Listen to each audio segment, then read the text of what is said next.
বিসমিল্লাহির রহমানির রহিম। পরম করুণাময় ও অসীম দয়ালু আল্লাহর নামে শুরু।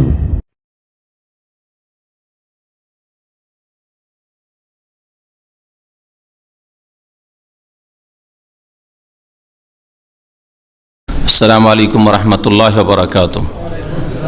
إن الحمد لله نحمده ونستعينه ونستغفره ونعوذ بالله من شرور أنفسنا ومن سيئات أعمالنا من يهده الله فلا مضل له ومن يضلله فلا هادي له وأشهد أن لا إله إلا الله وحده لا شريك له وأشهد أن محمدا عبده ورسوله صلى الله تعالى عليه وعلى آله وصحبه وسلم تسليما كثيرا.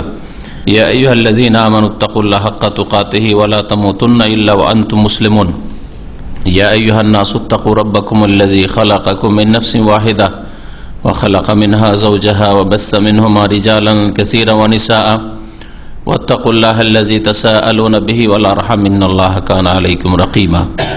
يا أيها الذين آمنوا اتقوا الله وقولوا قولا سديدا يصلح لكم أعمالكم ويغفر لكم ذنوبكم ومن يطع الله ورسوله فقد فاز فوزا عظيما. أما بعد فإن خير الحديث كتاب الله وخير الهدي هدي محمد صلى الله عليه وسلم وشر الأمور محدثاتها وكل محدثة بدعة وكل بدعة ضلالة وكل ضلالة في النار.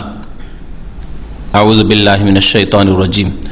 فاستجاب لهم ربهم أني لا أضيع عمل عامل منكم من ذكر أو أنثى بعضكم من بعض الآية. وقال رسول الله صلى الله عليه وسلم نعم عليهن جهاد لا قتال فيه الحج والعمرة. সম্মানিত ভাতৃমণ্ডলী, আল্লাহ পাক রব্বুল আলামিনের সমস্ত প্রশংসা, সালাত এবং সালাম নাজিল হোক নবী মুহাম্মদ রাসূলুল্লাহ সাল্লাল্লাহু আলাইহি সাল্লামের উপর। আজকে জিলকাদ মাসের 20 তারিখ, তার মানে আর মাত্র 2 সপ্তাহ পরেই হজের কাজগুলি শুরু হয়ে যাবে। যদিও অনেক হাজি সাহেবান যারা বিদেশ থেকে আসছেন তারা চলে এসছেন, আর যারা স্থানীয় হাজি তাদেরও হজের কাজগুলি আর মাত্র 2 সপ্তাহ পর কাছাকাছি শুরু হয়ে যাবে।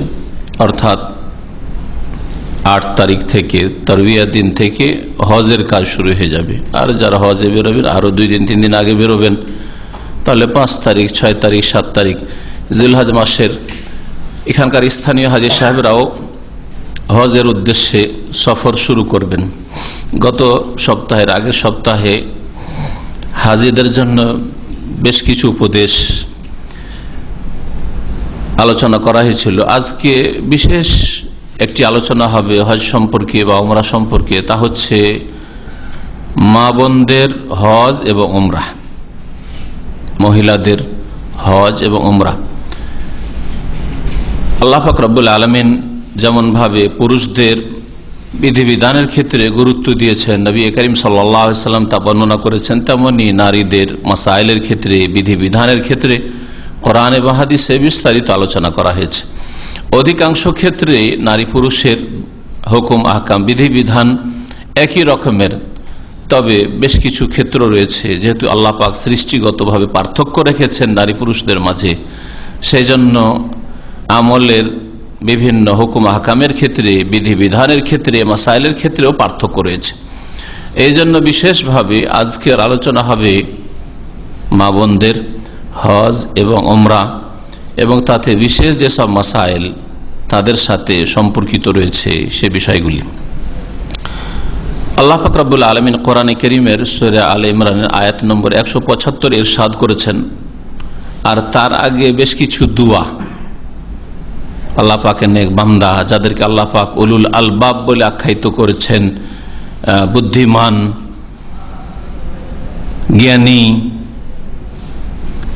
এইসব লোকদের আল্লাহ পাক কিছু গুণ বর্ণনা করেছেন। আল্লাযীনা ইয়াযকুরুনাল্লাহা কিয়ামান ওয়া কুউদান ওয়া আলা জুনুবিহিম, যারা দাঁড়িয়েও আল্লাহ পাককে স্মরণ করে, বসেও আল্লাহ পাককে স্মরণ করে, আর শুয়েও আল্লাহ পাককে স্মরণ করে। আর সকাল থেকে সন্ধ্যা পর্যন্ত যেসব জিকির আজকার রয়েছে, যেসব ইবাদত বন্দেগী রয়েছে, ভালো করে যদি চিন্তা করে দেখেন তো কিছু ইবাদত বন্দেগী ফরজ হোক আর মুস্তাহাব নফল হোক, দাঁড়িয়ে করতে হয়, কিছু বসে করতে হয়, কিছু শুয়ে, বিছানায় যখন শুয়ে গেলেন বেশ কিছু জিকির আজকার যেগুলি পাঠ করতে হয়। আর ফরজ ইবাদত বন্দেগীর ক্ষেত্রেও, যেমন ফরজ সালাত, ফরজ নামাজের ক্ষেত্রেও যে ব্যক্তি দাঁড়িয়ে নামাজ পড়তে পারে না সে বসে পড়বে, যে বসে পড়তে পারে না সে শুয়ে বিছানায় লম্বা হয়ে সালাত আদায় করবে। সুতরাং আল্লাহ পাক রব্বুল আলামিনের কথা ওই ক্ষেত্রেও প্রযোজ্য যে আল্লাযীনা ইয়াযকুরুনাল্লাহা কিয়ামান ওয়া কুউদান ওয়া আলা জুনুবিহিম। আর সবচেয়ে বড় জিকির ওয়াকিমিস সালাতা লিযিকরি, আমার স্মরণের উদ্দেশ্যে, আমার জিকিরের উদ্দেশ্যে সালাত কায়েম করো।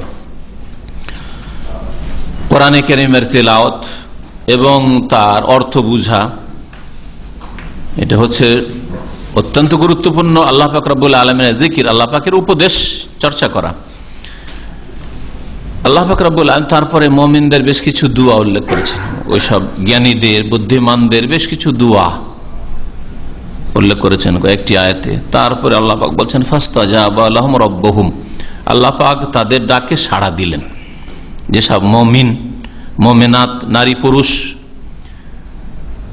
আল্লাহ পাকের কাছে এই দোয়াগুলি করে, আর এই রকম যে কোনো দোয়া করে, সে কোরআনী দোয়া হোক, রাসূলুল্লাহ সাল্লাল্লাহু আলাইহি ওয়াসাল্লামের হাদিসে বর্ণিত দোয়া হোক, অথবা নিজের ভাষায় দোয়া হোক, ফাস্তাজাবা লাহুম রাব্বুহুম, মুমিন মুমিনাত ঈমানদার মহিলা পুরুষ এরা হচ্ছে জ্ঞানী, আর এদের এই ধরনের দোয়াগুলি এরা করে থাকে।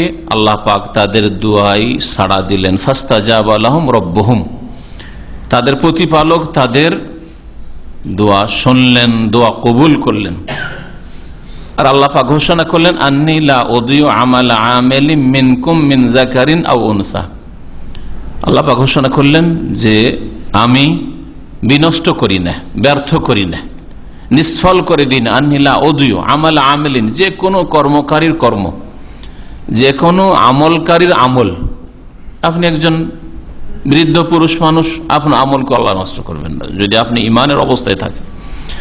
আপনি যুবক মানুষ, আপনি এমনকি নাবালক যেটুকু ভালো আমল করবে আল্লাহ পাক তার উপর তাকে প্রতিদান দেবেন। যদিও আল্লাহ পাক তার উপর বিধিবিধান ফরজ করেননি, কিন্তু নাবালক অবস্থায় নাবালক নাবালিকা যদি ইবাদত বন্দি করে, আমল করে, তো আল্লাহ পাক রব্বুল তার উত্তম প্রতিদান দেবেন।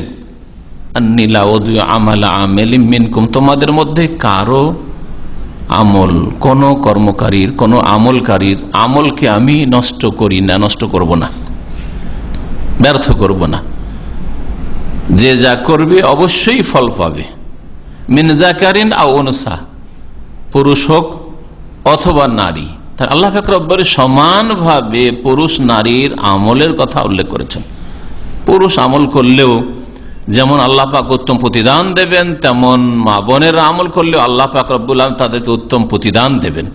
বরং নারীদেরকে অনেক ক্ষেত্রে আল্লাহ পাক রব্বুল আলামিন ছাড় দিয়েছেন, আর দায়িত্ব অল্পই দায়িত্ব দিয়েছেন তুলনামূলক। যদি পুরুষদের সাথে তুলনা করা হয় তো নারীদেরকে আল্লাহ পাক রব্বুল আলামিন অল্পই দায়িত্ব দিয়েছেন।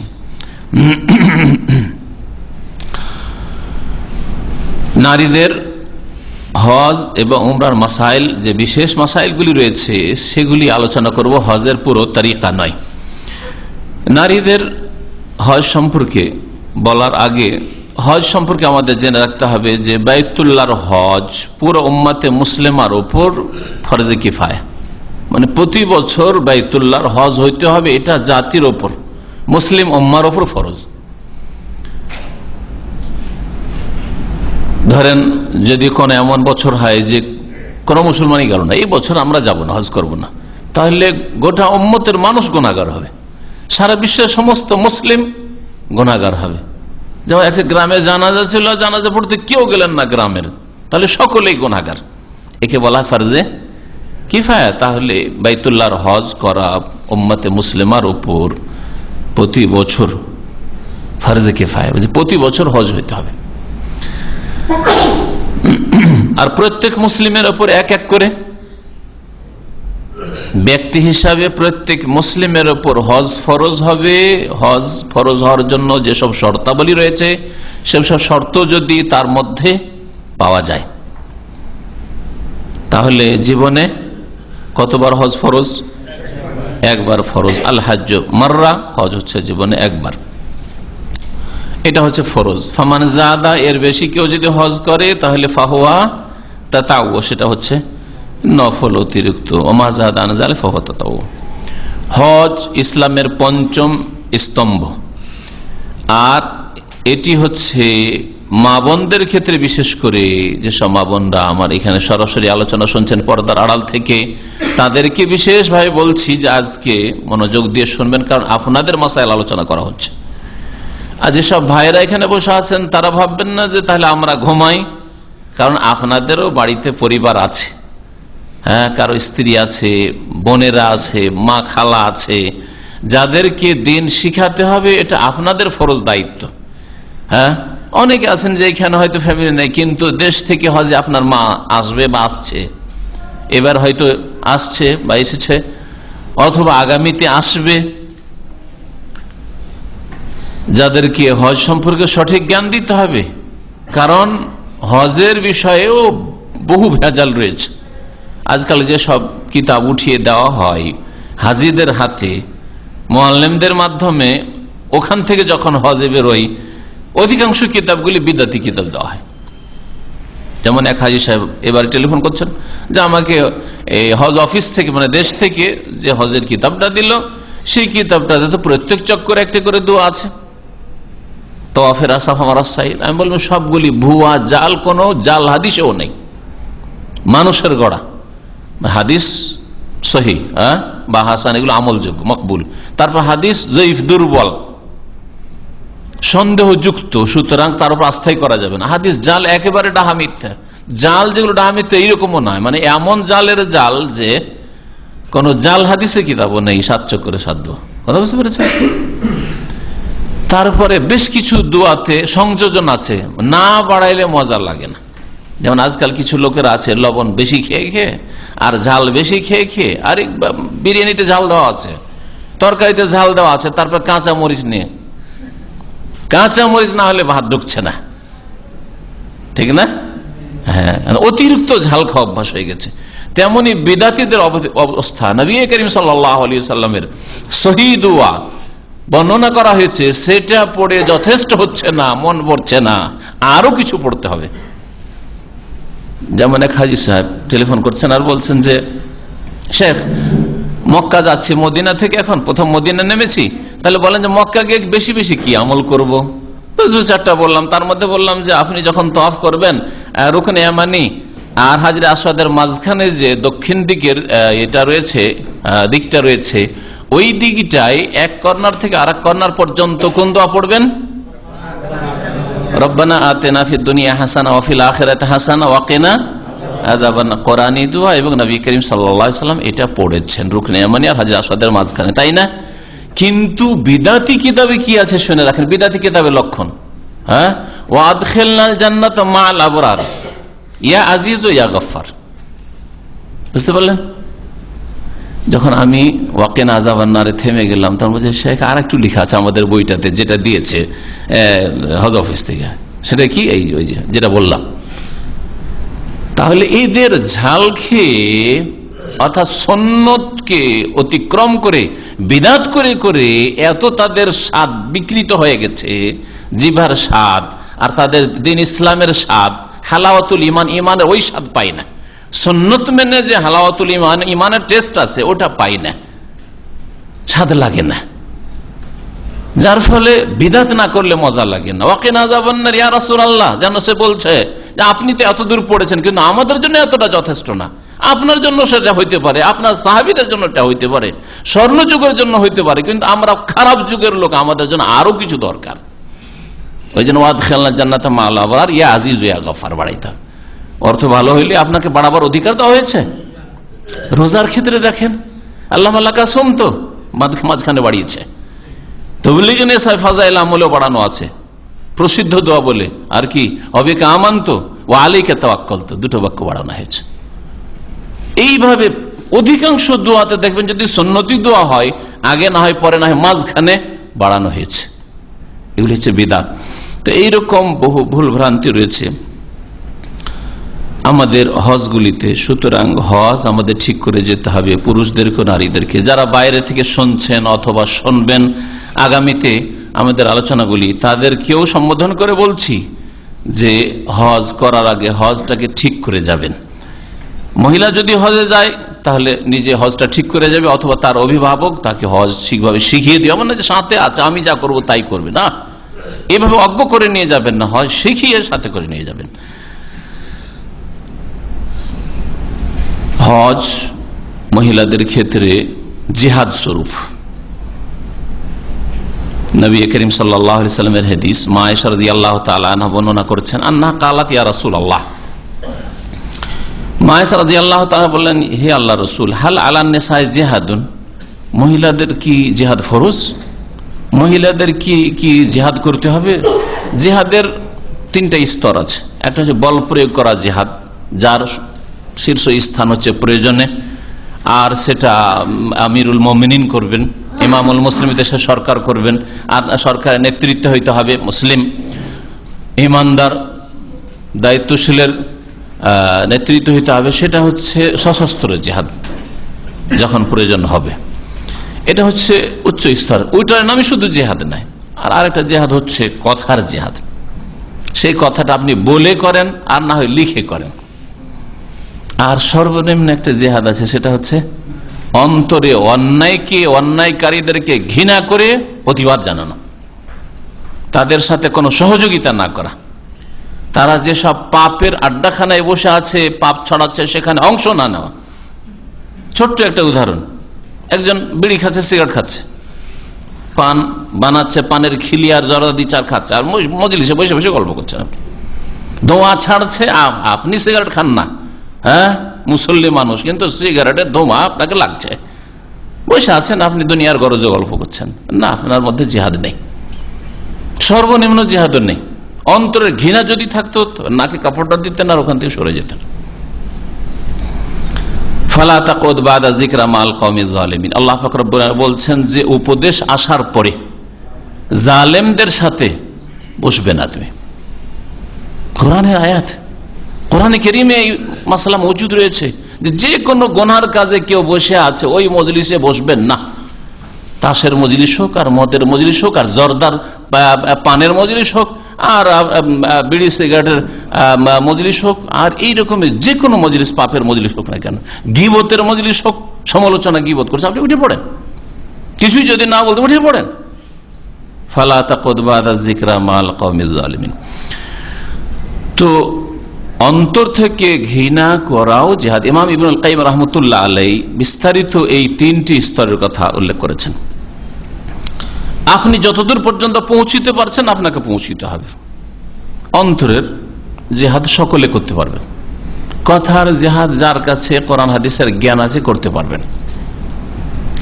যতটা আপনার সব ক্ষেত্রে জ্ঞান নেই, যতটা তৌহিদ সম্পর্কে জ্ঞান আছে, সুন্নাত সম্পর্কে বিশেষ একটা মাসলা সম্পর্কে জ্ঞান আছে, সেই ক্ষেত্রে একটা লোক ভুল করছে, আপনি ভুলটা সংশোধন করে দিতে পারবেন। এটা আপনার জিহাদ। জিহাদ মানে প্রচেষ্টা চালানো। জিহাদের শাব্দিক অর্থ হচ্ছে জহদ, মানে পরিশ্রম করা, প্রচেষ্টা চালানো।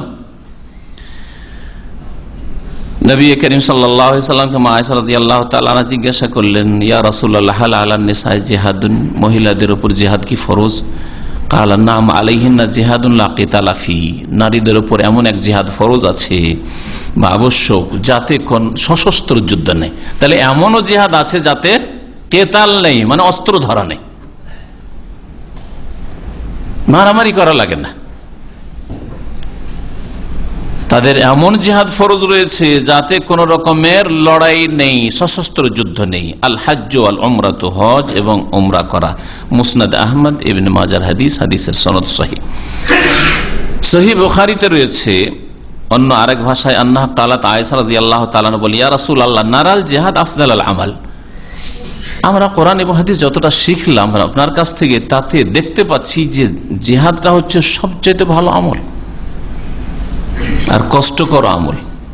জিহাদটা দেখছি কি সবচাইতে উত্তম উৎকৃষ্ট আমল, আফজাল আমল। আফালা নুজাহিদ, তাহলে কি আমরা মহিলারা জিহাদ করব না?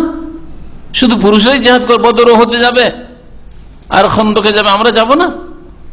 কালা, তখন রাসূলুল্লাহ সাল্লাল্লাহু আলাইহি ওয়াসাল্লাম বললেন, লাকুন্না আফজালুল জিহাদ হজ্জুন মাবরুরুন, তোমাদের জন্য উত্তম জিহাদ হচ্ছে মকবুল হজ, এমন হজ যেই হজের সফরে কোনো গুনাহ হয় না, যে হজ থেকে ফিরে এসে আবার উল্টো দিকে ফিরে যায় না, হজ্জে মাবরুর। যেই হজ হালাল পয়সা দিয়ে করা হয়, হজের সফরে গুনাহ করলেন না, তার আগে হজের জন্য যে সম্বল নিলেন, রাস্তা খরচ, তা হালাল, আর হজ থেকে ফিরে এসে আপনার ঈমান আমলের উন্নতি হইল, অবনতি না, বা যেই নিলেন ওই অবস্থায় ফিরে চলে আসলেন কুকুরের লেজের মতো, ওই রকম না, সোজা হবেন, বাঁকা ছিলেন সোজা হবেন, এখন সংশোধন করে ফিরে আসবেন, নিষ্পাপ শিশুর মতো হয়ে এসছেন, সুতরাং এখন নতুন খাতা খুলে সেই খাতাকে গুনাহ দিয়ে কালো করিয়েন না, ময়লা যুক্ত করিয়েন না। লাকুন না কেউ কেউ পড়েছে, এটাকে কেউ কেউ পড়েছে লাকিন, লাকিন আফজালুল জিহাদ, তবে কিন্তু তবে উত্তম জিহাদ হচ্ছে হজ্জুন মাবরুর, এমন হজ যা আল্লাহর দরবারে কবুল হয়, আল্লাহর কাছে কবুল হয়। হজের বেশ কিছু হুকুম আহকাম রয়েছে যেগুলি শুধু মহিলাদের জন্য, পুরুষের জন্য নয়। তার মধ্যে একটি হচ্ছে মাহরাম হওয়া। মাহরাম মানে এমন পুরুষ ব্যক্তি যে হয়তো সেই মহিলার স্বামী, আর না হলে এমন পুরুষ ব্যক্তি যে যার সাথে তার বিবাহ কি শুধু হারাম বললে চলবে, স্থায়ীভাবে হারাম, স্থায়ীভাবে হারাম। কেন এই কথা বললাম? বহু মহিলা আছে অস্থায়ীভাবে সবার জন্য হারাম, অস্থায়ীভাবে অনেকের জন্য হারাম, না হলে সবার জন্য হারাম। যেমন যে কোনো বিবাহিতা মহিলাকে বিবাহ করা সকলের জন্য হারাম। কি বুঝলেন? আল্লাহ কোরআনে বলেন ওয়াল মুহসানাত, পঞ্চম পারার প্রথম আয়াত কোরআনে কারীমে এই বিষয় রয়েছে। ওয়াল মুহসানাতু মিনান নিসাই, আল মুহসানাত মানে এখানে আল মুতাযাওয়িজাত, বিবাহিতা মহিলা হারাম। যেসব হারামকে আল্লাহ গণনা করেছে, হুররিমাত আলাইকুম উম্মাহাতুকুম, মা দিয়ে শুরু করেছেন, আর আল মুহসানাতু মিনান নিসাই, মুহসানাত মানে বিবাহিতা, বিবাহিতা মহিলা যে বিবাহিতা হয়ে গেছে, ওর স্বামী অলরেডি আছে, এখনো তালাক দেয়নি, একবারে বিচ্ছিন্ন হয়নি তালাক দিয়ে, এমনকি তালাক দিয়ে যদি ইদ্যতের মাঝে থাকে, 3 মাসিক বা 3 মাস যে ইদ্যত, এর মধ্যে আছে, হালাল হয়নি এখনো, তার আগের স্বামীর বন্ধনে এখনো আছে, ওর এখনো ফিরিয়ে নেওয়ার সময় আছে, যখন আর ফিরিয়ে নেওয়ার সময় নয়, 3 মাসিক পার হয়ে চলে গেছে, বায়না হয়ে গেছে, বিচ্ছিন্ন হয়ে গেছে, অথবা 3 তালাক হয়ে গেছে 3 বারে, আর তারপরে চিরতরে এখন হারাম হয়ে গেছে, তখন আপনার জন্য হালাল। বুঝতে পেরেছেন? কোন কাফের বিবি আপনার জন্য হালাল নয় যতক্ষণ পর্যন্ত তার স্বামীর বিবাহ বন্ধনে আছে। মাসলা নতুন লাগছে নাকি শুনে?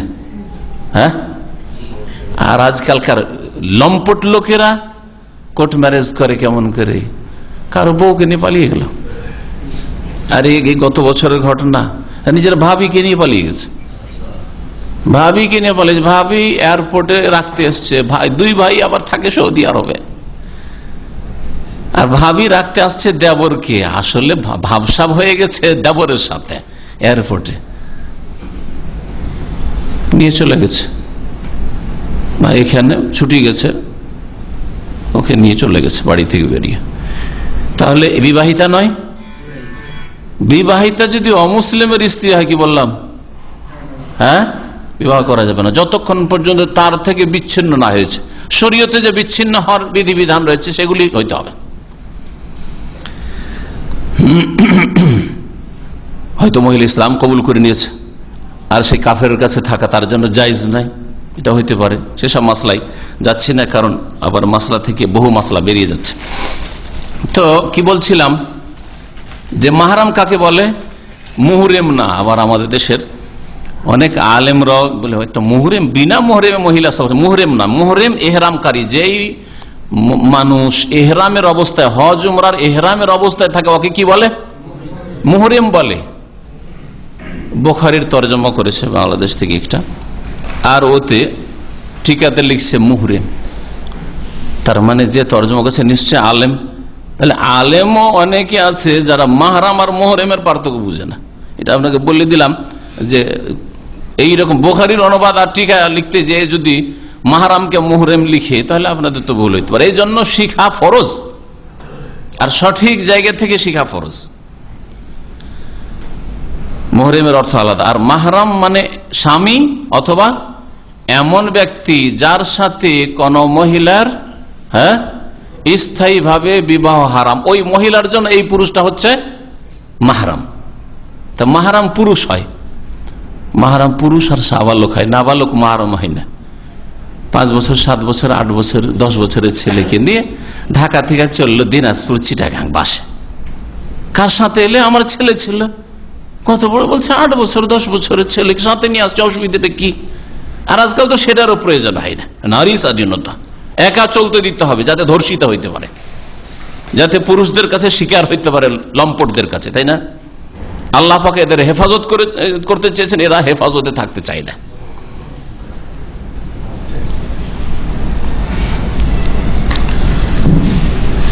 মাহরাম ছাড়া কোন সফর জায়েজ নয়। তার মধ্যে একটি সফর হচ্ছে ইবাদতের সফর, হজের সফর, উমরার সফর। এই সফরে আসতে হলে পুরুষদের যে সব শর্তাবলী রয়েছে সেসব শর্তের সাথে সাথে অতিরিক্ত আরেকটি শর্ত হচ্ছে মহিলাদের উপর হজ ফরজ হওয়ার জন্য কি, যে মাহরাম পেতে হবে। তার একজন পুরুষের হজ ফরজ হওয়ার জন্য যেসব শর্ত, তার মধ্যে একটা হচ্ছে মুসলিম হওয়া, একটা হচ্ছে জ্ঞান বুদ্ধি ঠিক, মস্তিষ্ক বিকৃত পাগল না হয় যাতে করে, আকল বিবেক বুদ্ধি ঠিক থাকে। আর এটা হচ্ছে স্বাধীন হওয়া, তার মানে কৃতদাস গোলাম না হয়, আর সেই যুগ নেই, সুতরাং আজকে এই শর্তের আলোচনার প্রয়োজন নেই। আর এটা হচ্ছে সাবালক হওয়া, সেটা ফরজ হওয়ার জন্য। সাবালক হওয়ার আগে হজ করলে হজ শুদ্ধ হবে, কিন্তু ইসলামের ফরজ আদায় হবে না। ধরেন নাবালক অবস্থায় বাপ মায়ের সাথে হজ করেছে, তাহলে সাবালক বা সাবালিকা হইলে আবার জীবনে ফরজে হজ সচ্ছলতা থাকলে আর হজ ফরজ হওয়ার শর্তাবলী পুরা থাকলে তার জন্য ফরজ হয়ে আছে। আর সাবালক হওয়ার পরে যে কোনো ভাবে বাপ মায়ের সাথে একবার হজ করেছে, 15 বছর 16 বছর বয়সে একবার হজ করে নিয়েছে, হজ ফরজ আদায় হয়ে গেছে। আর একটি শর্ত হচ্ছে আর্থিক সচ্ছলতা, ইস্তিতাত, মান ইসতাতা ইলাইহি সাবিল। আল্লাহ পাক কোরআন কারীমে সূরা আলে ইমরানে এই হজের আয়াতে এই কথা উল্লেখ করেছেন, যার কাছে রাস্তার খরচ রয়েছে, সামর্থ্য রয়েছে, যে আমি এই রাস্তা অতিক্রম করে মক্কাতুল মুকাররমা বাইতুল্লাহ পর্যন্ত পৌঁছিতে পারবো। মহিলা পুরুষ সকলের জন্য এই শর্তগুলি, ইসলাম, জ্ঞান সম্পন্ন হওয়া, স্বাধীন হওয়া, সাবালক হওয়াটা হচ্ছে ফরজ হওয়ার জন্য, আর আর্থিক সচ্ছলতা। 6 নম্বরে মহিলাদের জন্য শর্ত কি বললাম? মাহরাম পুরুষ থাকা। পুরুষদের জন্য এই শর্ত নেই, তাই না? মহিলার সবকিছু আছে, পয়সা আছে, শিক্ষা দীক্ষা আছে, আমি একা সফর করতে পারবো না। তোমার সাথে যতই শিক্ষিতা হও না কেন, তোমার সাথে একজন সাবালক এমন হয় স্বামী, আর না হলে এমন পুরুষ হইতে হবে যার সাথে স্থায়ীভাবে বিবাহ হারাম। অস্থায়ীভাবে বিবাহ হারাম আরো এটা তো ব্যাপক দিলাম, যে কোনো বিবাহিতার অন্যের সাথে বিবাহ হারাম। আর এমনি উদাহরণ শুনেন,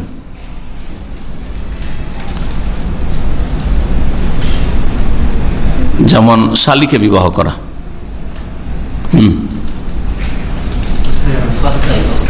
শালীকে বিবাহ করা জায়েজ? জায়েজ কি? স্ত্রী মারা গেছে তাহলে জায়েজ, তাই না? আচ্ছা, স্ত্রী মারা যান, স্ত্রীকে তালাক দিয়েছে, জায়েজ না জায়েজ নাই? জায়েজ।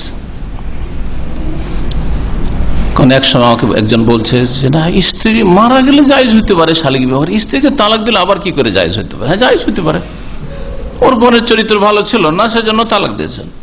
বাপ মাও জানছে, মেয়ের বাপ মা জানছে আমার মেয়ের চরিত্র ভালো ছিল না বা কোনো দোষ, সেই জন্য তালাক দিয়েছে। এখন সে ওলি যদি চায় যে আমি আর এক মেয়ের ওই ছেলে ভালো ছেলে বিবাহ দেব, দিতে পারে।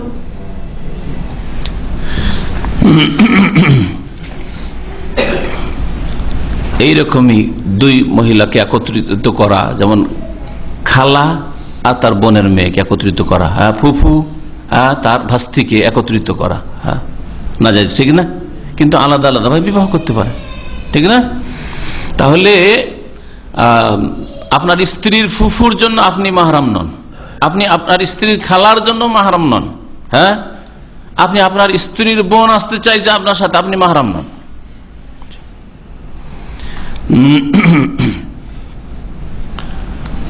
মাহরাম হইতে হবে, তাহলে হজ ফরজ হবে মহিলাদের উপর, আর না হলে বিনা মাহরামে হজ করলে গুনাহগার হবে। নবী করিম সাল্লাল্লাহু আলাইহি সাল্লামের নিষেধাজ্ঞা লঙ্ঘন করবে, সুতরাং সে নাফরমান হবে আল্লাহ এবং তার রাসূল সাল্লাল্লাহু আলাইহি সাল্লামের। ইবনে আব্বাস রাদিয়াল্লাহু তাআলা আনহুমা বলছেন, আন্নাহু সামিআন নবী ইয়াখতুব, নবী করিম সাল্লাল্লাহু আলাইহি সাল্লাম একবার খুতবা দিচ্ছিলেন, বক্তব্য করছিলেন, আর বললেন, লা ইয়াখলু আন্না রাজুলুন বিইমরাতিন ইল্লা ওয়া মা'আহু মাহরাম, কোন পুরুষ লোক অন্য কোন অপর মহিলার সাথে যেন নির্জনতা অবলম্বন না করে। একজন মহিলা একজন পুরুষ নির্জনে মিটিং করছে, নেতা নেত্রী, হ্যাঁ, একজন মহিলা এমপি আর একজন হচ্ছে পুরুষ এমপি, দুজনে মিটিং করছে, হ্যাঁ, এক এলাকার চেয়ারম্যান মহিলা আর এক এলাকার চেয়ারম্যান পুরুষ, দুজনে মিটিং করছে, জায়েজ নয়। নির্জনতা যে কোনো ক্ষেত্রে জায়েজ নাই অপর মহিলার সাথে, ইল্লা ওয়া মা'আহু মাহরাম, তবে যদি তার সাথে একজন মাহরাম থাকে। ঠিক আছে, মহিলার সাথে যদি কথা বলতে হয় তো মহিলার সাথে একজন মাহরাম মানে ওর স্বামী থাকবে, অথবা হ্যাঁ তার বাপ থাকবে, আপন ভাই থাকবে, হ্যাঁ বই মাতৃ বা বই পিতৃ, এগুলো হচ্ছে মাহরাম থাকবে। এইরকম কেউ থাকবে। ডাক্তারের কাছে নিয়ে গেছেন, পুরুষ ডাক্তারের কাছে নিয়ে গিয়ে মেডিকেলে, আর নিয়ে গিয়ে আপনার স্ত্রীকে পাঠিয়ে দিলেন পুরুষ ডাক্তারের কাছে, আপনি বাইরে দায়ুসের মতো বসে আছেন, জায়েজ নয়, আপনাকে সাথে থাকতে হবে। ভণ্ড কবিরাজদের কাছে আপনার স্ত্রীকে পাঠিয়ে দিলেন, যে জিনের চিকিৎসা করবে, জাদুর চিকিৎসা, ওই জন্য পাঠিয়ে দিলেন। হুজুর, যেহেতু চেহারা হুজুর, সেই জন্য শয়তান। হ্যাঁ, কখনো যদি নেক লোককে কখনো এইভাবে চিকিৎসা করবে না, বলবে যে না তুমি আসো, একজন পুরুষ নিয়ে আসতে হবে, সাবালক পুরুষ তার সাথে থাকতে হবে, না বালক এটা বাচ্চা বেঁধে চলে এসছে চিকিৎসা করার জন্য, জায়েজ নয়, হারামে নির্জনতা। ওয়ালা তুসাফিরুল মারআতু ইল্লা মা'আ মাহরাম, আর কোন মহিলা বিনা মাহরামে সফর করবে না, কোন সফর করবে না, কোন সফর করবে না। স্বামীর কাছে যাচ্ছে বলে একাই চলে যাবে দেশ থেকে বিদেশে, এইরকম সফর করবে না। আর হজে যাচ্ছে, নেকির কাজে যাচ্ছে, সবের কাজে, সবাই তো হাজি সাহেব, হাজিদেরই ফ্লাইট, সুতরাং চলে যাচ্ছেন না। ফ্লাইটে তো মাত্র 4-5 ঘন্টার রাস্তা, ওখানে আছে, আমাকে রিসিভ করে নেবে জেদ্দাতে বা মদিনাতে, না, জায়েজ নাই।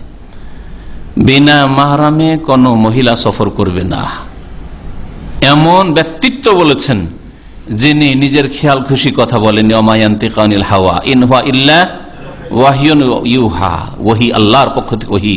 আল্লাহ পাক ভালো করে জানছেন যে আমি কেন অনুমতি দিচ্ছি না মহিলাকে একাই হজ করতে যেতে আর উমরা করতে যেতে বা সফর করতে। ফাকামা রাজুলুন, একটা লোক হঠাৎ দাঁড়িয়ে পড়লো, ফাকালা ইয়া রাসূলুল্লাহ, হে আল্লাহ রাসূল, ইন্না ইমরাতি খারাজাত হাজ্জা, আমার স্ত্রী হজের উদ্দেশ্যে রওনা হয়েছে, হজ করব আমি এবছর। ওর স্ত্রী বলছে যে এবার আমি হজ করবো। আইন্নি উক্তু তিবতু ফি গাজওয়াতি কাযা ওয়া কাযা, আর আমি তো নাম লিখিয়ে ফেলেছি যে অমুক যুদ্ধে যাব।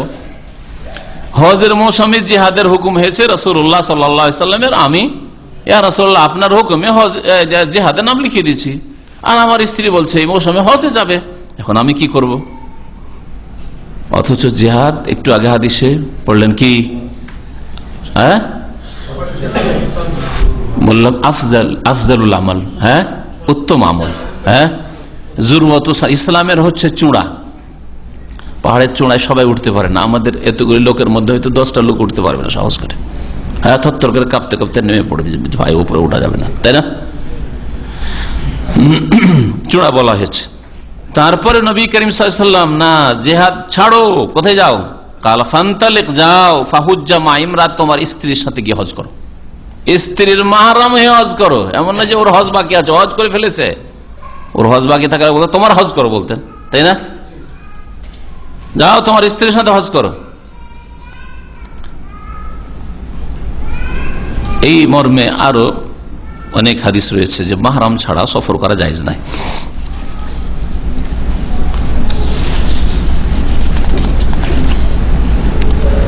হজের ক্ষেত্রে আর একটি মহিলাদের মাসলা হচ্ছে যে বদল হজ, ধরেন মহিলার বদল হজ করাইতে হবে, সচ্ছলতা আছে, পয়সা আছে, কিন্তু সুস্থতা নেই।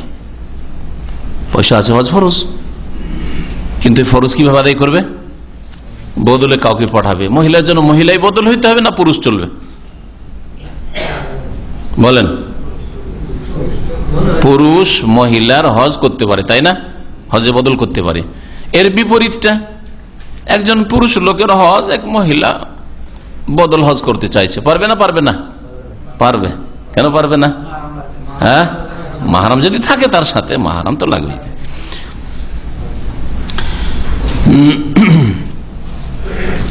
এই মর্মে নবী করিম সাল্লাল্লাহু আলাইহি ওয়াসাল্লামের হাদিস শুনেন। এক মহিলা, খাসআম গোত্রের মহিলা, এসে জিজ্ঞাসা করল, ইয়া রাসূলুল্লাহ, ইন্না আবি শাইখুন কবীর, আমার আব্বা অত্যন্ত বৃদ্ধ মানুষ, লা ইয়াস্তাতি আন ইয়াসবুতা আলা রাহিলা, উটের পিঠে যে বসে থাকবে স্ত্রী, এর উপায় নেই, তত্তর করে কাঁপে, উটের পিঠে বসেই থাকতে পারবে না, চড়তে পারবে না। ইন্না ফারিদাতাল্লাহি ফিল হজ্জ আলা ইবাদিহি আদরাকা তাবি ওয়া হুয়া শাইখুন কবীর, আল্লাহর ফরজ যে হজ, এটা আমার আব্বাকে পেয়ে গেছে, মানে হজ ফরজ হয়ে গেছে, কিন্তু সে অত্যন্ত বৃদ্ধ। নবী করিম সাল্লাল্লাহু আলাইহি ওয়াসাল্লাম তাকে বললেন যে হুজ্জি আন আবিক, তোমার পিতার পক্ষ থেকে তুমি হজ করে না। তার আব্বা পুরুষ, হ্যাঁ, তাহলে মহিলা হজ্জে বদল করতে পারে। ওই রকমই মহিলার পক্ষ থেকে পুরুষ লোক করতে পারে। হজের অবস্থায় মহিলাদের যে বিশেষ অবস্থা হইতে পারে সেটা হচ্ছে হঠাৎ করে মাসিক ঋতু চলে আসতে পারে, মেন্স। হঠাৎ করে হয়তো গর্ভধারণকারিনী, পেটে বাচ্চা ছিল, হ্যাঁ, আর ধারণা করেছিল যে এখন তো 7 মাস 8 মাস চলছে, বা সময়ের আগেও তো বাচ্চা নষ্ট হয়ে যেতে পারে, পারে না? হজ করে চলে আসবো, তারপরে অসুবিধা নেই, চলতে ফিরতে তো আমার অসুবিধা নেই, হজে বেরিয়ে পড়েছে হয়তো এই অবস্থায়, আর এহরামের অবস্থায় বাচ্চা ভূমিষ্ঠ হয়ে গেল, হইতে পারে না? পারে না? নবী করিম সাল্লাল্লাহু আলাইহি ওয়াসাল্লাম বিদায় হজের বছর এই সবগুলি ঘটনা ঘটেছে। কোন মহিলার মাসিক ঋতু হয়েছে, কোন মহিলার বাচ্চা জন্মে গেছে। তো এই ক্ষেত্রে কি করবে? নেফাস, যে ছেলে মেয়ে ভূমিষ্ঠ হওয়ার পরে যে রক্ত হয়, যে ব্লিডিং হয়, সেটা হচ্ছে নেফাস আরবি ভাষায়, কোরআন হাদিসের ভাষায়, আর হাইজ হচ্ছে মাসিক ঋতু। এরকম যদি হয় তাহলে কি করবে? নবী করিম সাল্লাল্লাহু আলাইহি ওয়াসাল্লামের প্রসিদ্ধ হাদিসের একটা অংশ বলছি, ইফ আলী মা ইয়াফআলুল হজ।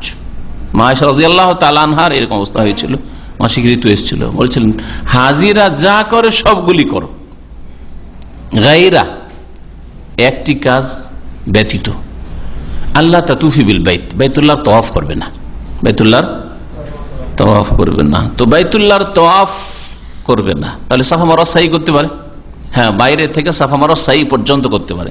যদি আজকাল মনে হচ্ছে যে সে তো মসজিদে হারামে ঢুকে গেছে, এর চারিদিকে তো বাইরেও নামাজ হচ্ছে, আরে সাফা মারওয়ার ওই দৌড়ের জায়গা ওগুলোতে তো নামাজ হচ্ছে, তাই না? তো মসজিদ মনে হচ্ছে, কিন্তু আসলে এটা মসজিদ নয়। তো যখন বাইতুল্লাহ ছোট ছিল তখন এই সাফা মারওয়া বাইতুল্লাহ কাবা থেকে কত দূরে মনে হইতো, তাই না?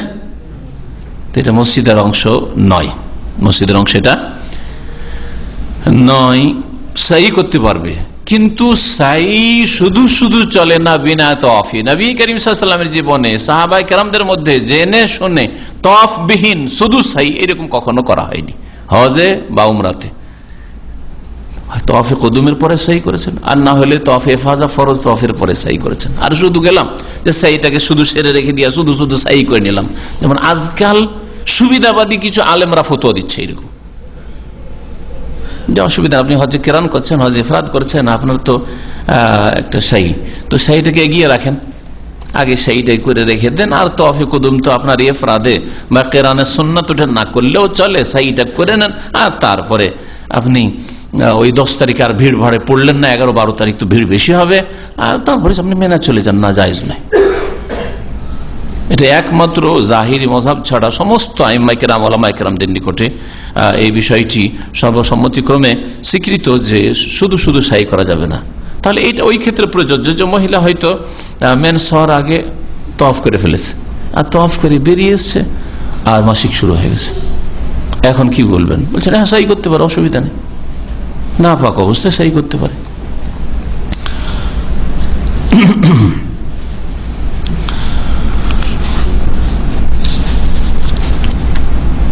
নেফাসের ক্ষেত্রে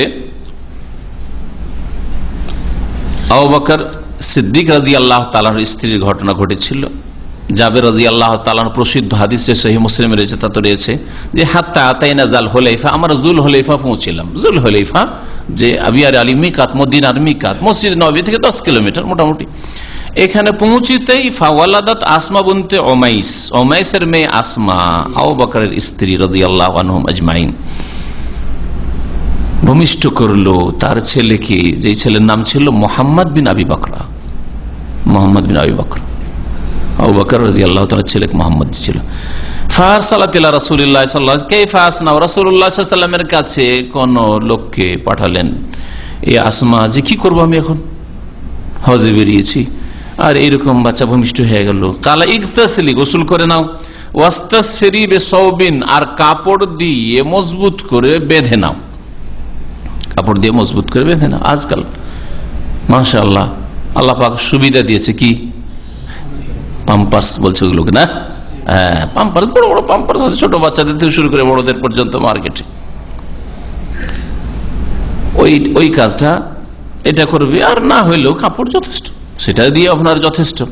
নবী করিম সাল্লাল্লাহু আলাইহি ওয়াসাল্লাম নির্দেশ যে কাপড় দিয়ে মজবুত করে বেঁধে নাও, যাতে করে বাকি কাপড়গুলি খারাপ না হয়ে যায়, আর তারপরে যেখানে বসবে সেই জায়গায় খারাপ না হয়।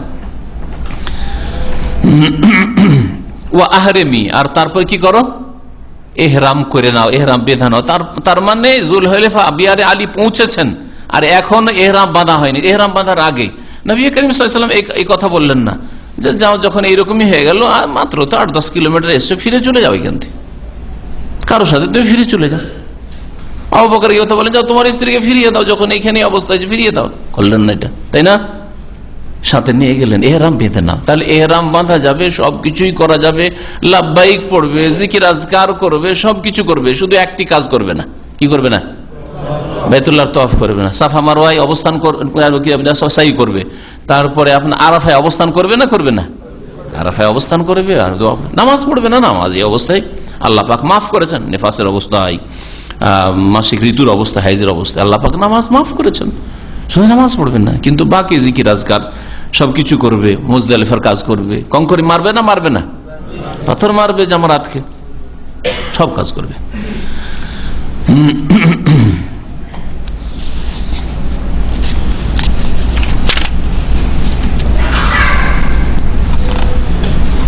এহরাম যখন বাঁধবে মহিলারা, তখন কি করবে?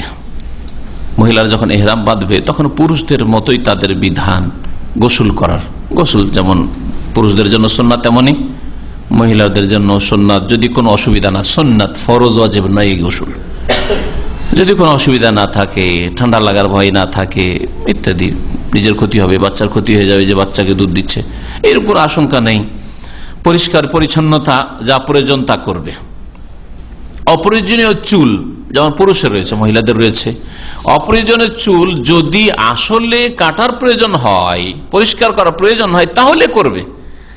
আর আজকাল অধিকাংশ হজমরাকারীদেরকে দেখি যে বাথরুমে ঢুকে গেলে আধা ঘন্টা বেরোতে চায় না।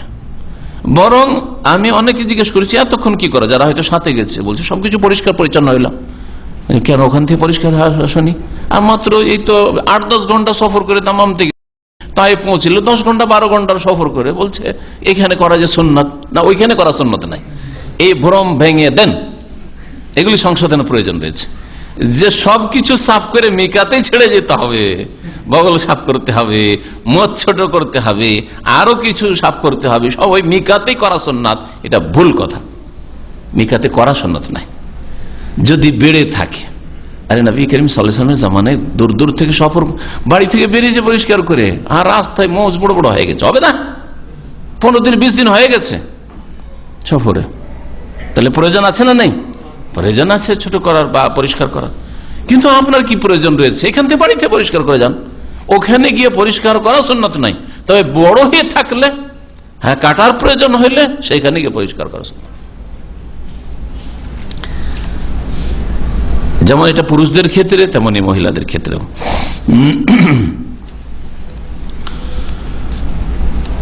পুরুষরা যেমন সুগন্ধি লাগাবে, মহিলারাও লাগাবে, কিন্তু মহিলাদের সুগন্ধির ধরনে আর পুরুষদের সুগন্ধির ধরনে পার্থক্য আছে। কে বলতে পারেন?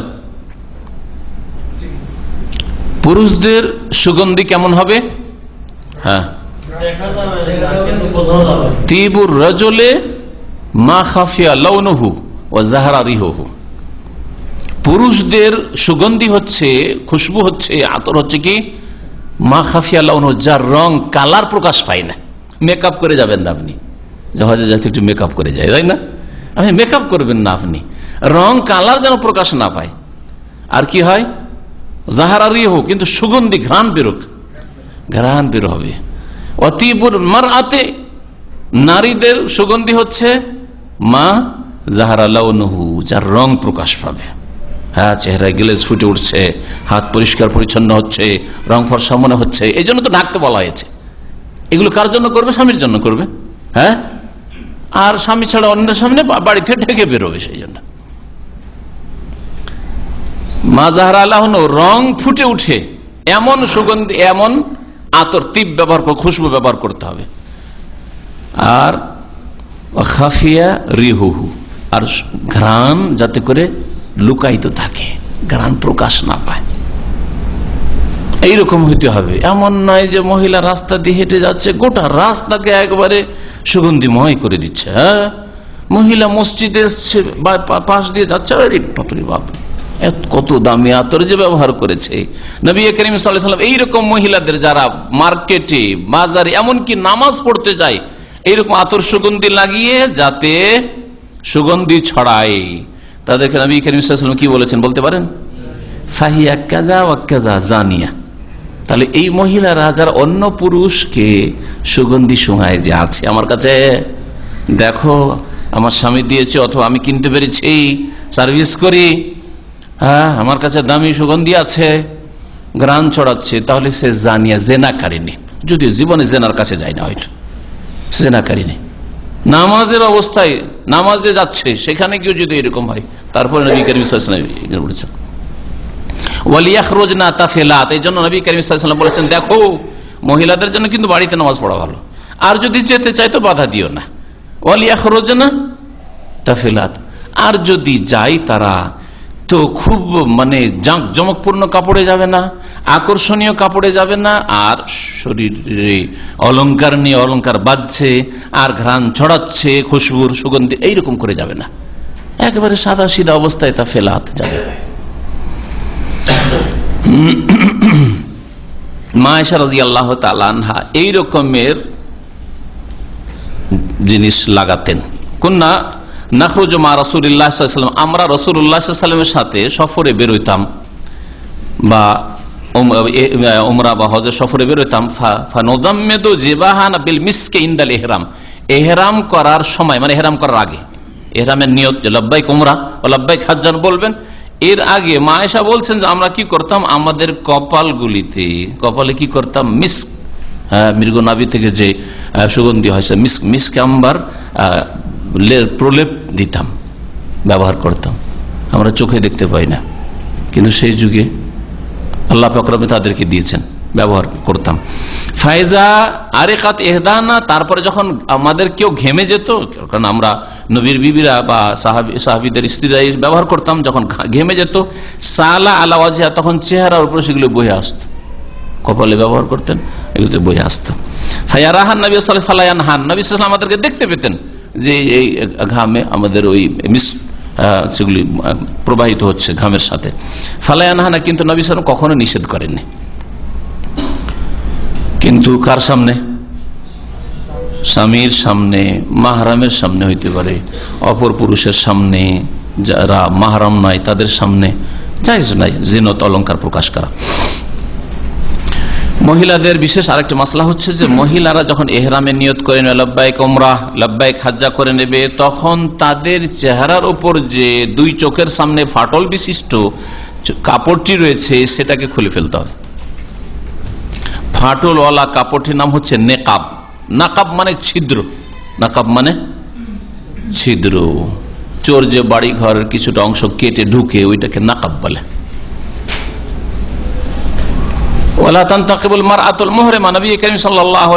বলেছেন যে ইহরামকারিনী মহিলা যেন নেকাব না ব্যবহার করে, এমন একটা কাপড় যাতে কি আছে, এখানে একটা ফাটল, এখানে একটা ফাটল, ছিদ্র ছিদ্র, এটা ব্যবহার করা জায়েজ নাই। এহরাম যখন পরে নিল, যতক্ষণ পর্যন্ত হালাল না হয়েছে প্রাথমিক হালাল, আর প্রাথমিক হালাল যদি হজ হয় তাহলে কখন হবে? উমরা থেকে, উমরা শেষ হয়ে গেল। কিন্তু যখন হজ শুরু করলো, ধরেন 8 তারিখে হজ শুরু করলো হজে তামাত্তু করলে, আর হজ শেষ হলো 10 তারিখে পাথর মারলো বড় জামরাকে, আর তারপরে কোরবানি করে হালাল না, কোরবানি আগে পরে হইলে অসুবিধা নেই। তারপরে চুল কেটে নিলে এই দুটো কাজ করলে প্রাথমিক হালাল হয়। আর ফাইনাল ফুল হালাল কখন হয়? যখন বাইতুল্লাহ তওয়াফ করে নেবে, যে 10 তারিখের ফরজ তওয়াফে জিয়ারা বা তওয়াফে ইফাদা যার নাম, এই তওয়াফ করে নিলে ফুল হালাল হবে, তখন সবকিছুই হালাল হয়ে যাবে। তো মহিলারা এহরামের অবস্থায় নিকাব ব্যবহার করবে না। এটাকে আরবি ভাষায়, এটা একটু বড় হলে, আর আরবি ভাষাবিদ যারা, শেখ সালেহুল ফৌজান হাফেজাহুল্লাহ তাআলা বলছেন যে ওটাকে বোরকা বলে। ওটা কি বলে আরবিতে? বোরকা বলে। কিন্তু দেখেন ভাষার পার্থক্য, আমাদের প্রয়োগটা দেখেন। আমরা বোরকা কোনটাকে বলি? গোটা ড্রেসটা, যেটা উপরের ড্রেস, যেটা দিয়ে পর্দা করে মহিলারা, সেটাকে আমরা কি বলি? বোরকা বলি। আরবরা কিন্তু ওইটাকে বোরকা বলে না, আরবরা এটাকে আবায়া বলে। যারা এই সব বানায় লেডিস মার্কেটে যাবেন আপনি, ইন্ডিয়ান বাংলাদেশ যদি বিক্রি করে, পাকিস্তানি বিক্রি করে, তো বোরকা কইলে আপনাকে বোরকা দেবে। কিন্তু আরবিকে যদি বলতে হয়, কি বলতে হবে? আবায়া বলতে হবে। এটা হচ্ছে আবায়া। এটা অনেক আলেমরা বুঝেন। আর আমার সাথে সফরে কত আলেমরা যে এইরকম ভুল করে, স্ত্রী, কারণ স্ত্রী চেহারা খুলতে পারছে না, আলেম মানুষ, ওই বোরকাতে নেকাব পরিয়ে রেখেছে। এবার ওই যে শাওয়াল মাসে সফরে গেলাম, এখানেও পেলাম এক ভাই ওই রকম, মদিনা থেকে উঠলাম আমাদের সাথে, আর ওই রকমই তার স্ত্রী চেহারাতে নেকাব লাগানো আছে। তা আমার ফ্যামিলি বললো যে এইরকম করে আছেন, এগুলো শিখাবার প্রয়োজন হয়ে যায়। তখন ওর স্বামীকে বলি হোক, আর কোন মাধ্যম দিয়ে হোক, শিখানো জরুরি তখন, কারণ নাজায়েজ কাজ করছে। এহরামের অবস্থায় নেকাব বিধি আছে, মানে নবী করিম সাল্লাল্লাহু আলাইহি ওয়াসাল্লাম যেটা নিষেধ করেছেন, সে নিষিদ্ধ কাজ করছে। আর এহরামের অবস্থায় নিষিদ্ধ কাজ করলে তার জন্য ফিদিয়া আছে, গুনাহগার হইতে হবে নাফরমানির কারণে। আর নিজের অজ্ঞতা দূর করতে হবে। তাহলে কি এহরামের অবস্থায় মহিলারা চেহারা খুলে বেহায়া বেপরদায় ঘোরাফেরা করবে? আর যেখানে যাবেন লোকে লোকারণ্য, তাই না? তো কি করবে? তাহলে এক শ্রেণীর মহিলারা আছে, যে কোনো দেশের নাম ধরে লাভ নাই, কারণ এক দেশের নাম ধরলে ওদেরই কথা। কিন্তু প্রায় দেশে এই লোককে দেখা যায়, মহিলাদেরকে, যে এহরাম করলে আর চেহারার উপর কিছু রাখতে চায় না। আর বিশেষ করে মিশরি মহিলা তো আমার সাথে তর্ক করেছে এক সফরে, রাখতেই দিবে না, বলছে না না না এটা জায়েজ না, বলছে না অবশ্যই তোমাকে রাখতে হবে। আর মহিলা সরাসরি আমার সাথে বহস করছে, সে তায়েফের মিকাতে, আমি তোমাকে ঢাকতে হবে, তুমি গুনাহগার এই অবস্থায়, অপর পুরুষ তোমার নজর যাবে তোমার দিকে। বলছে না না এটাই তো জানি যে এহরামুল মারাতি ফি ওয়াজহিহা, চেহারাতে মহিলার এহরাম রয়েছে। বলছে হ্যাঁ এহরাম আছে, বুখারীর হাদিস শুনালাম, জানে না? সহিহ বুখারীতে রয়েছে, মা আয়েশা রাদিয়াল্লাহু তাআলা বলছেন যে আমরা চেহারা খুলে উটের পিঠে বসে থাকতাম নিজের হাওদায়, আর আমরা সফর করতে থাকতাম। তারপরে ফাইজা যা রুকবান, যখন দেখতেন যে কাফেলার লোকেরা সামনে কাছিয়ে চলে আসছে, এখন দেখতে পাবে যে এই চেহারা, মহিলার চেহারা এটা দেখতে পাবে, কাছিয়ে চলে আসতো, তখন সাদালাত এহদানা জিলবাবাহা, আমরা মহিলারা কি করতাম, আমাদের জিলবাব ওড়না, এই ওড়নাকে আমরা, আল্লাহ কোরআনে কারীম সূরা আহজাব বলছে ইউদনিনা আলাইহিন্না মিন জালাবিবিহিন্না, চেহারা ঢাকার জন্য ওড়না ঝুলিয়ে দাও। সেই যুগে এরকমের হয়তো ব্যবস্থা সবার কাছে ছিল না, ওড়না ঝুলিয়ে ঢাকো, আল্লাহ পাক বলেছেন।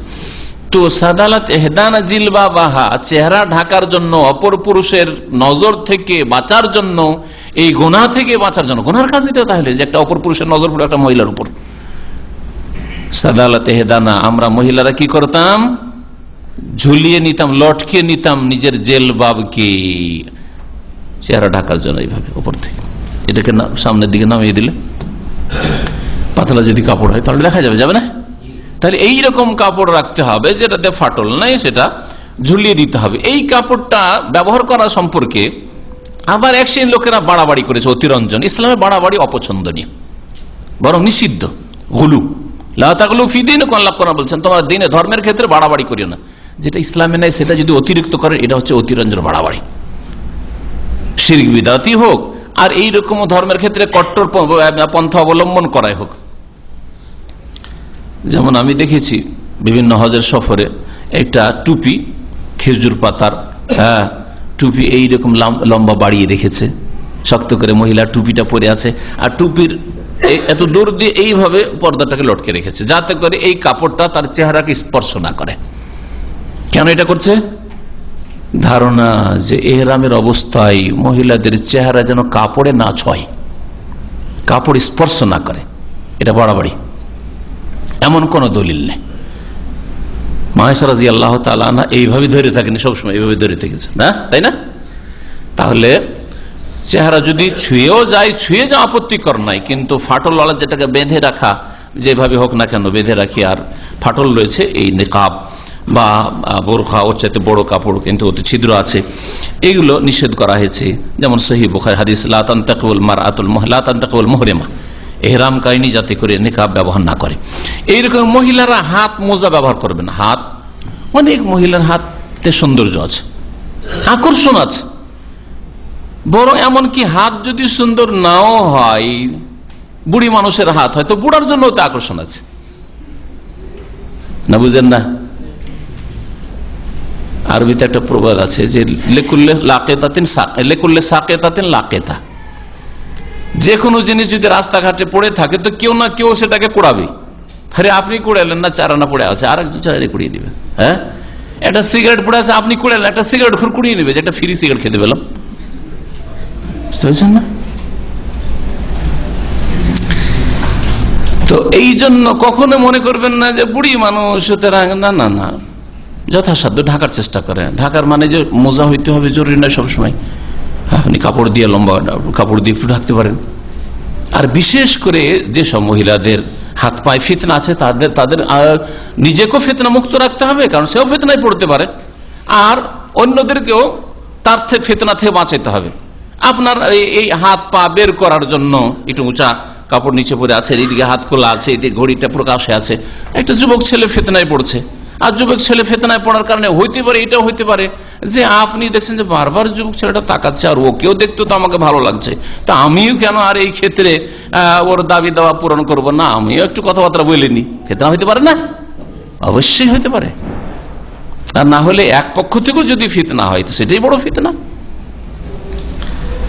তো মহিলারা এহরাম অবস্থায় কুফাজ মানে দস্তানা, হাত মোজা ব্যবহার করবেন না, হাত মোজা ব্যবহার করবেন, এটা নিষেধ করেছে। ওয়ালা তালবাসুল কুফাজাইন, হ্যাঁ, হাতের মোজা ব্যবহার করবেন না। তাহলে হাত কি করবে? লম্বা কাপড় দিয়ে হাত যেন ঢাকাতে হবে, যথাসাধ্য ঢাকার চেষ্টা করতে হবে।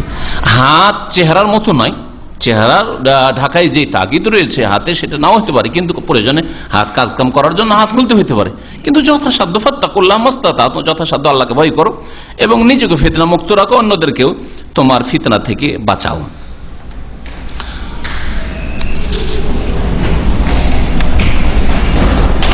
নবী করিম সাল্লাল্লাহু আলাইহি ওয়াসাল্লামের হাদিস রয়েছে যে আল মারাতু আওরাতুন, নারী জাতি আওরাত। এই জন্য উর্দু ভাষাতে মহিলাদেরকে কি বলে? আওরাতই বলে। আওরাত মানে জানেন? আওরাত মানে লজ্জাস্থান, বা আওরাত মানে ঢেকে রাখার বস্তু। আওরাত মানে ঢেকে রাখার জিনিস, যা ঢেকে রাখতে হয় সেটা আওরাত। এই জন্য পুরুষের আওরাত আছে। পুরুষের আওরাত মানে পুরুষের দেহে এতটা অংশ, যে অংশটা ঢেকে রাখা আবশ্যক, এই হাঁটু থেকে শুরু করে নাভি পর্যন্ত এতটা অংশ। হ্যাঁ, ইন্নাল ফাখিদা মিনাল আওরা, নবী কারীম সাল্লাল্লাহু আলাইহি ওয়াসাল্লাম বলছেন যে রানটা, উরুটা হচ্ছে কি? আওরাত। ইকুন আওরাত, ওই উর্দুওয়ালা আওরাত নয়, এটা হচ্ছে ঢেকে রাখার বস্তু। রানটাকে ঢেকে রাখতে হবে, আপনার নিতম্ব ঢেকে রাখতে হবে।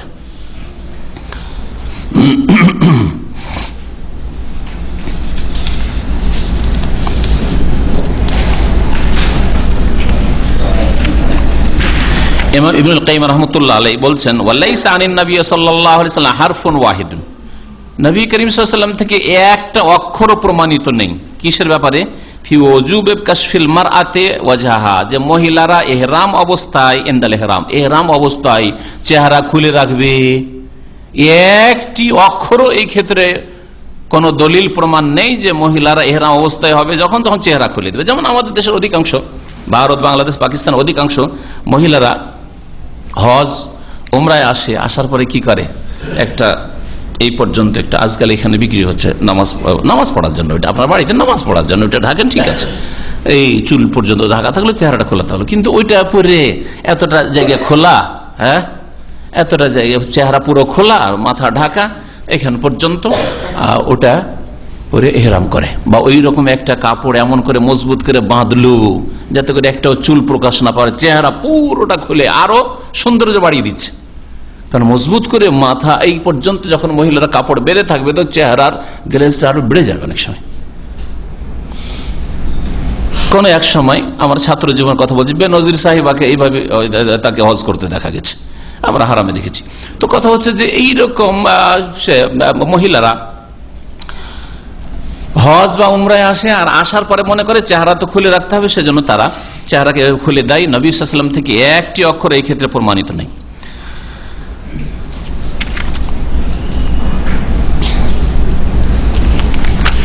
সহিহ বুখারীর হাদিসটা যেটা শুনেছিলাম যে মা আয়েশা রাদিয়াল্লাহু তাআলা আনহা বলছেন, কানা রুকবান ইয়ামুরুনা বিনা ওয়া নাহনু মা রাসূলিল্লাহ সাল্লাল্লাহু আলাইহি ওয়াসাল্লাম মুহরিমাত, আমরা ইহরাম অবস্থায় হইতাম আর কাফেলার লোকেরা সামনের দিক থেকে আসতো, ফায়জা হাজু বিনা, আমাদের কাছাকাছি যখন চলে আসতো, সাদালাত ইহদানা জিলবাবাহ মিন রাসিহা, মাথার উপর থেকে আমরা ওড়নাকে লটকিয়ে দিতাম, আলা ওয়াজহিহা, চেহারার ওপর, ফায়জা জাওয়াজনা কাশাফনাহু, যখন আমরা দেখতাম যে লোকেরা ক্রস করে চলে গেল পেছন দিকে, আমরা এই দিকে হয়ে গেলাম, এখন তার মুখ দেখতে পাবে না, তাই না, কাশাফনাহু, তখন চেহারা খুলে দিতাম।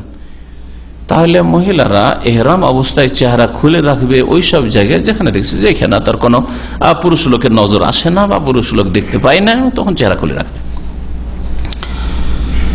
এহরামের অবস্থায় মহিলারা যে কোনো পোশাক পরতে পারে, বিশেষ কোনো পোশাক নাই, না সবুজ না সাদা, বিশেষ কোন ধরনের পোশাক, আর ওইটাকে মনে করে এহরাম না, কখনো না। মহিলারা যে কোনো পোশাকে, যে কোনো রঙের পোশাকে এহরাম করতে পারে, যাতে আকর্ষণ নেই, পুরুষদের সাথে সাদৃশ্যতার, পুরুষদের পোশাক যেন না হয়, যে বোঝা যাবে যে পুরুষ না মহিলা পরে আছে এরকম না হয়। আর পোশাকের যেগুলি শর্ত রয়েছে, ঢিলা ঢালা যেন হয়, একবারে পাতলা চিকন কাপড় যেন না হয়, প্রশস্ত কাপড় হয়। আর এটা সব সময়, শুধু এহরামের অবস্থায় না, সব সময়। ইমাম ইবনুল মুনজির রাহমাতুল্লাহ আলাইহি বলছেন যে আজমা আহলুল ইলম, এই জন্য ওলামায়ে কেরামদের ইজমা ঐক্যমত রয়েছে যে এহরামকারিনী মহিলা কামিজ পরবে, তারপরে তারা সিরওয়াল পরতে পারবে, তারা ওড়না পরবে, তারা পায়ের মোজা পরবে, সবকিছু পরবে। পুরুষরা মোজা পরবে না, কিন্তু মহিলারা পায়ের মোজা পরবে। যে কোনো ধরনের কাপড় পরতে পারে, ম্যাক্সির আকারে হোক, সালোয়ার কামিজের আকারের হোক, যে কোনো আকারে হোক না কেন, যাতে পর্দা হয়। শাড়ি দিয়েও যদি পর্দা হয় পর্দা করবে, কিন্তু শুধু শাড়ি দিয়ে যেহেতু পর্দা হইতে পারে না, অথচ বেদিন লোকেরা, ইসলামের শত্রু মুনাফিকরা আজকাল মনে করছে যে আগে আমাকে বাঙালি থাকতে হবে, আর সালোয়ার কামিজ পরলে, বোরকা পরলে বাঙালি থাকা যায় না। আমি বলছি তাদেরকে, যদি বাঙালি থাকার জন্য বোরখা খুলতে হয়, তাহলে এই বাঙালি থেকে মুক্ত হওয়াটাই ফরজ। যে বাঙালি থাকার জন্য শাড়ি পরা ফরজ আর বোরখা পরা যাবে না, তাহলে এইরকম বাঙালি, ইসলামবিহীন বাঙালি জাহান্নামে যাক, কোনো প্রয়োজন নেই এরকম বাঙালির। কথা হয়তো শক্ত লাগবে, যার মধ্যে জাতীয়তার গন্ধ আছে, কিন্তু যার মধ্যে ইসলামিক জাতীয়তা আছে তাকে কোনো রকমের কষ্ট লাগবে না। কি বলছি না, কষ্ট লাগছে? হ্যাঁ, ইসলামের সাথে প্রথম মুসলিম, তারপর আল্লাহ যাকে যেখানে রেখেছেন, কাউকে আল্লাহ আরবি করেছেন, কাউকে কেরালি করেছেন, কাউকে বাঙালি করেছেন, কাউকে শ্রীলঙ্কি করেছেন, সেটা আলাদা, লিতাআরাফু, পরিচিতির জন্য মাত্র, আর কিচ্ছু না। আর শাড়ি দেখাইলাম না, বোরখা পরে নিল আমাদের মহিলারা, সুতরাং বাঙালির তো থাকলো না। এইরকম বাঙালির কোনো প্রয়োজন নেই ইসলামে। জি, এরা কাফের হয়ে মরুক, না হয় মুনাফিক হয়ে মরুক। আল্লাহ পাক যেন তাদের হিদায়াত দান করেন, আর আল্লাহ পাক এদের অনিষ্ট থেকে উম্মতে মুসলিমাকে আর দেশের মানুষকে আল্লাহ পাক যেন হেফাজত করেন।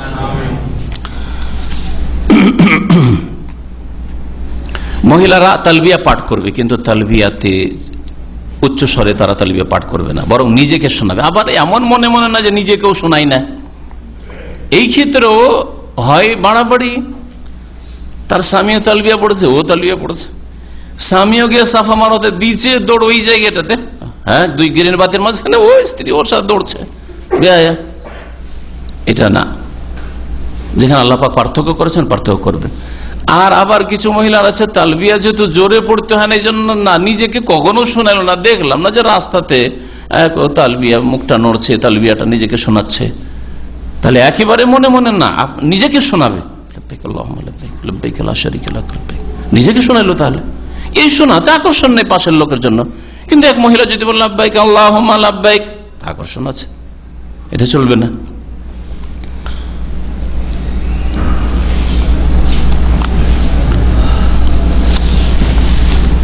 ইমাম ইবনে আব্দুল বার বলছেন যে আজমা আল উলামা, উলামায়ে কেরামদের ঐক্যমত রয়েছে সমস্ত মাযহাবের উলামাদের, আলা আন্না সুন্নাতা ফিল মারাতে, মহিলাদের ক্ষেত্রে সুন্নাত হচ্ছে আল্লাহ তারফা সাউতাহা, উচ্চ স্বরে তালবিয়া পাঠ করবে না, ওয়া ইন্নামা আলি আন তুসমিয়া নাফসাহা, বরং নিজেকে শোনাবে, নিজেকে শোনাতে হবে। কেন অপছন্দনীয় এদের আওয়াজ উঁচা করা? মাখাফাতাল ফিতনাতে বেহা, ফিতনায় পড়তে পারে, পুরুষরা ফিতনায় লিপ্ত হতে পারে, এই জন্য তাদের আজান নেই, এমনকি অনেকের কাছে একামত নেই। কেউ কেউ বলছেন যে একামত দিতে পারে, কারণ একামত আসতে, আজান মহিলাদের নেই, একামত নেই। এইরকমই যদি ইমাম ভুল করে তাহলে তার সুবহানাল্লাহ বলা পর্যন্ত নেই, বরং কি আছে, হ্যাঁ, মহিলারা কি করবে? তালি দেবে, হ্যাঁ তালি দেবে। জি, পুরুষরা কি করবে? সুবহানাল্লাহ, আল্লাহু আকবার, দেশি নামাজ আল্লাহু আকবার, আর সুন্নতি নামাজ সুবহানাল্লাহ। আর তাসবিহু লিররিজাল, পুরুষদের জন্য সুবহানাল্লাহ বলা কোথা থেকে যে পেল আল্লাহ পাক জানে। আমাদের দেশের মূর্খ সমাজের লোকেরা যদি ইমাম ভুল করে, মানে আল্লাহু আকবার দেন উঠেন, আল্লাহু আকবার দিয়ে উঠে, আমার মনে হয় ওখান থেকে নিয়েছে যে তোমাকে আল্লাহু আকবার বলতে হয়তো বসলে কেন, আল্লাহু আকবার, আরে সুবহানাল্লাহ বলো। এইরকম মহিলারা তাওয়াফের ক্ষেত্রে পুরুষদের ভিড়ে ঢুকবে না, যথাসাধ্য ভিড়কে এড়িয়ে চলবে, আর কাবার কাছাকাছি যাওয়ার চেষ্টা করবে না। মহিলারা কাবার দূর দিয়ে, পুরুষরা যেখানে পুরুষ শেষ হচ্ছে ফাঁকা জায়গায় দিয়ে মহিলা চলার চেষ্টা করবে। তুফি মিন ওয়ারাইন নাস, নবী সাল্লাল্লাহু আলাইহি ওয়াসাল্লাম বলেছেন যে লোকেরা, পুরুষরা যেখান দিয়ে চলাফেরা করছে তার থেকে সাইড হয়ে তওয়াফ করো। যদিও কাবার কাছাকাছি হয়ে তওয়াফ করা ভালো, কিন্তু কার জন্য? যখন খালি আছে, কাবা ঘরের আশপাশ খালি আছে, মুহররম সফর মাসে, যখন বিদেশি উমরাও নেই, আর হজও শেষ হয়ে গেছে, রমজানের ভিড়ও নেই, আর হজেরও ভিড় নেই, তখন মহিলা ঠিক আছে কাছাকাছি গিয়েও তওয়াফ করতে পারবে, অথবা হাজরে আসওয়াদ পর্যন্ত যদি পৌঁছা সম্ভব হয়, অন্য পুরুষের হাত শরীরে পড়লো না, এইরকম অবস্থায়। কিন্তু আজকাল সারা বছর ধাক্কাধাক্কি ছাড়া কখনো হাজরে আসওয়াদ চুমা দেওয়া হয়তো সম্ভব নয়, লাইন লাগিয়ে ঘন্টার ঘন্টা একটা সুন্নত আদায়ের জন্য বসে আছে, লাইন লাগে বসে আছে। আমি কম্পেয়ার করে দুটো সুন্নতের কথা বলছি, বরং একটা ফরজ সুন্নত নাই, লাইন লাগিয়ে ওই হাজরে আসওয়াদের বসা দেওয়ার সুন্নতের জন্য বসে আছে ঘন্টার পর ঘন্টা। আর হারাম কাজ করার জন্য, দাড়ির অজেব মুন্ডানোর জন্য লাইন লাগিয়ে বসে আছে সেলুনে। বুঝতে পেরেছেন? এই কি মুসলমানদের চরিত্র? হারাম কাজ করার জন্য লাইন লাগিয়ে এখানে বসে আছে, দাড়ি সাফ করছে। নবী বলছেন বাড়াও, বলছে আমি বাড়াবো না। আরে মুখে বলেন না, বলেন আপনার কাজ তো বলছে আমি বাড়াবো না, আমাকে ভালো লাগে না দেখে, ওকে বিশ্রী লাগছে তার জন্য না। আর ওখানে করে একটা সুন্নতের অতই ভক্ত যখন, অতই সুন্নত ভালোবাসেন, এই হাজরে আসওয়াদে চুমো দেওয়া সুন্নত, তাহলে এই সুন্নতটা কেন ছাড়ছেন? এটা তো আপনার কাছে সুন্নত, কিন্তু শরীয়তে এটা ওয়াজিব, তো নবীর হুকুম। নবী করিম সাল্লাল্লাহু আলাইহি ওয়াসাল্লাম হাজরে আসওয়াদে চুমো দাও এই কথা কখনো বলেননি। দেখাতে পারবেন একটা হাদিস যে হাজরে আসওয়াদে চুমন দাও, নবী দিয়েছেন, ওমর বলছেন সেই জন্য আমি দিচ্ছি, সেই জন্য ওটা সুন্নাত, ওয়াজিব নাই। আর নবী সাল্লাল্লাহু আলাইহি ওয়াসাল্লাম বলছেন দাড়ি বাড়াও, খালিফুল মজুস, খালিফুল মুশরিকিন, হিন্দুদের বিরোধিতা করো, অগ্নি পূজকদের, ইরানীদের বিরোধিতা করো, তার কারণ ফাইন্নাহুম ইয়াহলিকুনা লিহাহুম, তা দাড়ি মুন্ডন করে। দিনের সাথে মহব্বত, রসুলের সাথে মহব্বত, রসুলের সুন্নতের সাথে মহব্বত থাকলে মহব্বতটা ঠিক থাকতে হবে, সব ক্ষেত্রে মহব্বত থাকতে হবে। কিন্তু আসল ব্যাপারটা হচ্ছে যে আমাদের দেশের মুসলমানরা হচ্ছে মৌসুমী মুসলমান, রমজানে রমজানি মুসলমান, হজে এসে জীবন একটা হজ তো একটা চুমা তো দিতেই হবে, একটা উমরায় এসছি যখন 80 রিয়াল খরচ করে দাম্মাম থেকে, তো লাইন 1 ঘন্টা লাগাতে হোক অসুবিধা নেই, কিন্তু একটা চুমা দিয়ে যেতেই হবে। আর দাড়িটা যে রোজ রাখার ব্যাপার আছে, যদি বলা হতো যে একবার রাখ, বাকি সাফ করে নিবে, তাহলে হয়তো রেখে দিত, তাই না? মৌসুমী মুসলমান, সব রমজানি মুসলমান, রমজানে নামাজ রোজা করে নিয়েছে, আর নেই। আলোচনা মহিলাদের হজের ক্ষেত্রে প্রায় হয়ে গেছে। আর একটি মাসলা শুধু আছে বা দুটি, সেটা হচ্ছে যে পুরুষরা বাইতুল্লাহর তওয়াফে কুদুমে মানে প্রথমবার গিয়ে তওয়াফ যখন করে তখন দুটি সুন্নত পালন করে। একটা হচ্ছে রামাল করা, একটু দৌড় দিয়ে চলার চেষ্টা করা, রামাল, হ্যাঁ, ধাপগুলি ছোট করে, হ্যাঁ, বীর বাহাদুরের মতো একটু ঝাঁপ দিয়ে চলা, যেটা রামাল বলা হয়, হালকা দৌড় যেটা। আর আরেকটা হচ্ছে ইজতেবা। ইজতেবা কে বুঝাইতে পারবেন? ইজতেবা কাকে বলে? এহরামের কাপড়টাকে কি করবেন, ডান এই যে বাহু আছে তলা দিয়ে এই ডান বগল, এই বগলের এখান দিয়ে বের নিয়ে গিয়ে বাম দিকে হয়ে রাখবেন, এই না? ঠিক না? বুঝছেন না? ইজতেবা এটা কোন অবস্থায় সুন্নাত? শুধু তাওয়াফে কুদুমে, প্রথম তাওয়াফে, প্রথম তাওয়াফে। এটা নফল তাওয়াফেও নেই, যে নফল তাওয়াফে একটা গামছা নিয়ে যাবেন আর এখান থেকে ঢুকিয়ে এখানে, হ্যাঁ, বা একটা চাদর নিয়ে যাবেন, বা তওয়াফে হেফাজত, তওয়াফে হেফাজত তো নেই। তওয়াফে হেফাজত ধরে অনেকে লেবাস পোশাক নেই, ওই ইহরামের কাপড়ে তওয়াফে হেফাজত 10 তারিখে তওয়াফ করতে চলে এসেছেন, আর ওখানেও আপনি ইজতেবা করছেন না, তখন নেই। শুধু তওয়াফে, প্রথম তওয়াফটাই তওয়াফে কুদুমে। আর এটা শুধু পুরুষদের জন্য, মহিলাদের জন্য নয়। ওই রকমই তওয়াফ করতে গিয়ে রামাল করা মহিলাদের জন্য নেই। ওই রকম সাফা মারার সাই করতে গিয়ে যে 2 গ্রিন বাতির মাঝখানে দৌড় দেওয়া শুধু পুরুষদের জন্য, মহিলাদের জন্য নয়। এমনকি ছোট মেয়ে যদি হয় আর তাকে উমরা করান, তো ছোট মেয়ে করবে না, মেয়ের হুকুম মহিলাদের জন্য মতো, যেমন ছেলের হুকুম, হ্যাঁ, নাবালক ছেলের হুকুম সাবালক পুরুষদের মতো। আল্লাহ পাক রব্বুল আলামিন যেন আমাদেরকে কোরআন এবং হাদিস বুঝার তৌফিক দান করেন, নবী করিম সাল্লাল্লাহু আলাইহি ওয়াসাল্লামের সুন্নাত মোতাবেক চলার তৌফিক দান করেন। আল্লাহ পাক রব্বুল আলামিন যেন আমাদের নেক আমলের তৌফিক দান করেন। যেসব ভাই বোনেরা আমার আলোচনা আজকে শুনছেন, বিশেষ করে আর হজ করে ফেলেছেন, আল্লাহ পাক তাদের হজ যেন কবুল করেন। আর যারা এই বছরে নিয়ত রেখেছেন, আল্লাহ পাক নিয়ত যেন পুরা করেন।